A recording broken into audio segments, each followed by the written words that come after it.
guys, ngayong araw, pupunta nga po pala tayo kay Israel. Ayan na nga guys, nasa biyahe na kami papunta kay Baby Israel. Excited na nga po pala ako guys, makita ang Baby Israel namin. Ang layo naman ng house nila Ninang Ivy. Alam niyo ba guys, kung malapit lang ako, lagi akong nasa kanila. At ayan na nga guys, malapit na kami sa house nila. At finally, nandito na kami sa house nila Baby Israel. Super excited na talaga ako makita siya. Sana ganun din si Baby Israel. Tara guys, pasok na tayo sa house nila. Hay naku guys, sana gising si Baby Israel.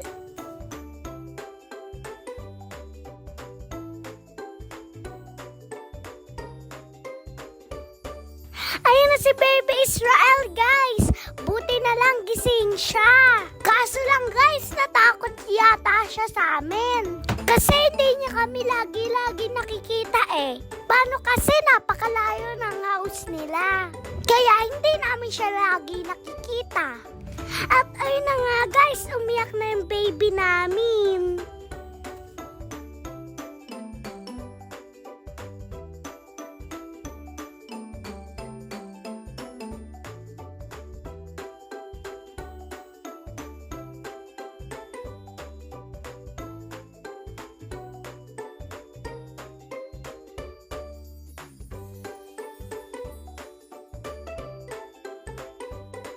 Grabe talaga yung takot sa amin ni Israel.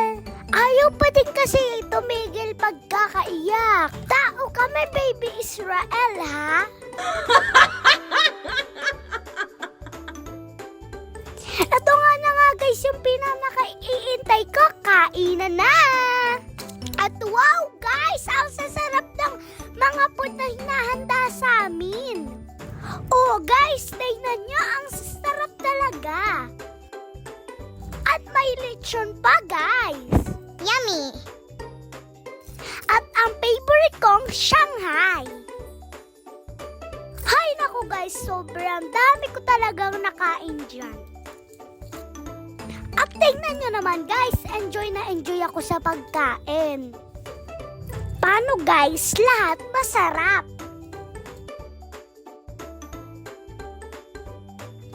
Ayan guys, pati si Baby Israel sumabay din sa pagkain namin.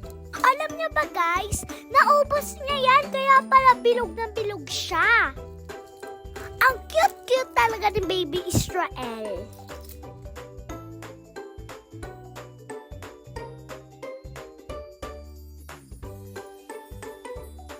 O diba guys, hindi na siya takot sa amin. Siguro nagugutom lang yun kaya umiyak. Parati na siya nag-i-smile, guys.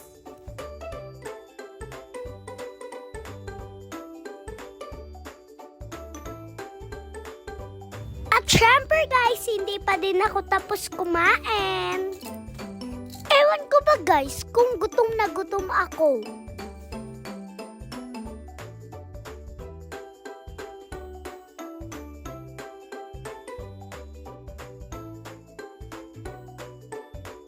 At syempre guys, ang dessert hindi mawawala.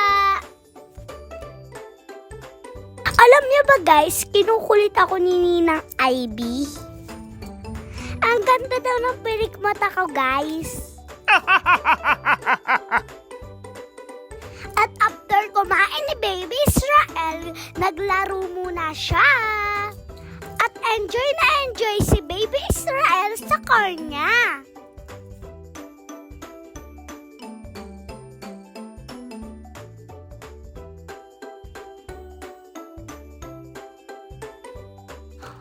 Naku guys, napaka-cute talaga ni Baby Israel.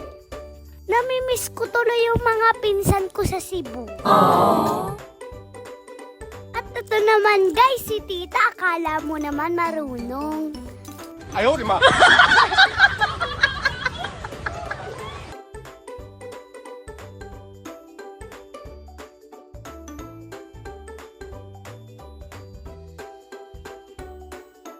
So tara guys, samahan niyo ako sa bago nilang pinapagawa na house. Malapit din po yon sa house nila. So tara, let's go guys!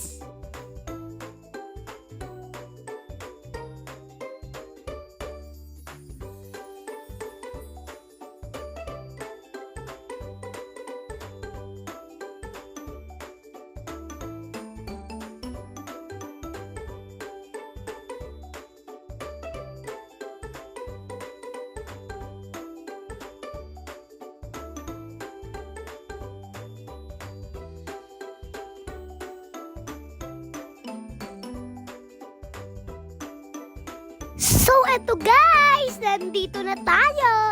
Tingnan nyo guys, eto na nga po pala yung pinapagawa nilang bagong house. So, ayun lang guys. Thank you for watching. Bye-bye.